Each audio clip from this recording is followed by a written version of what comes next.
which is, okay, well, give me a place where it might work. Cause I think I have one where if Mac Jones went here, I could see it. But if he goes to some other places, I can't see it. So I'm going to give you one that I can see, one that I can't see, and you give Okay. me yours.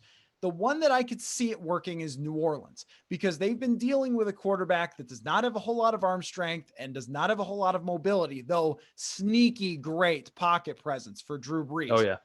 But incredibly accurate. He's got a lot of quick first read throws.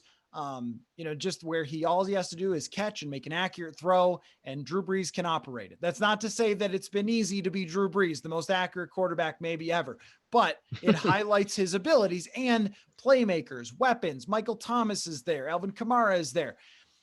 Chicago is the place where I just think if he goes there, this is going to go real ugly because they don't have those playmakers.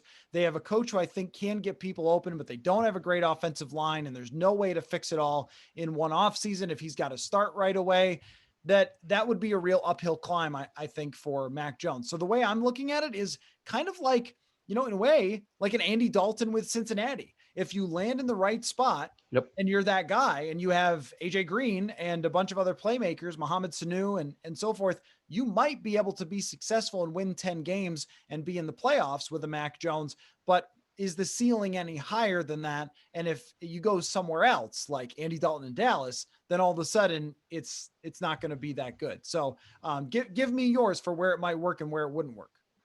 Yeah, I'll play devil's advocate on myself.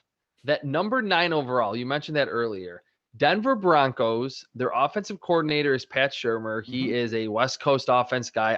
I personally did not think it was a good fit for Drew Lock because Drew Lock, his best season at Missouri, 2018, he was in an air raid system. Josh Heupel, the former Oklahoma quarterback, was just letting him let it rip down the field. And he was, or I think it was 2017 actually, threw 40 touchdowns. He was like a sophomore, and that really put him on the draft radar. And then after that, they were like, okay, let's have him check it down and throw a lot of drag routes. And I think that was part of the reason why he fell to the second round, because that's just not Drew Lock's game. At number 9, with all this speed, and I think at first you could say, well, you don't want Mac Jones landing with a team that has a lot of speed because he can't really push it down the field. But he obviously at Alabama had tons of speed at every position, 3-4 wide receivers that could really get open down the field. He would have Jerry Jeudy there. Obviously didn't throw to him a bunch, but did have or would have some familiarity with him. They're going to get Cortland Sutton back. They have Noah Fant, Albert Akui-Bunum that ran really fast. KJ Hamler, another speedster. So that's the one spot. I don't think the line is great, and I think things could get a little hairy because up front, I mean, Garrett Bowles did have kind of a bounce back season this last year in his contract year, but the line is not fantastic. That could be problematic, but that is a spot. When you said number 9 overall, I was like, that's the Broncos, and I kind of thought about it. That could work.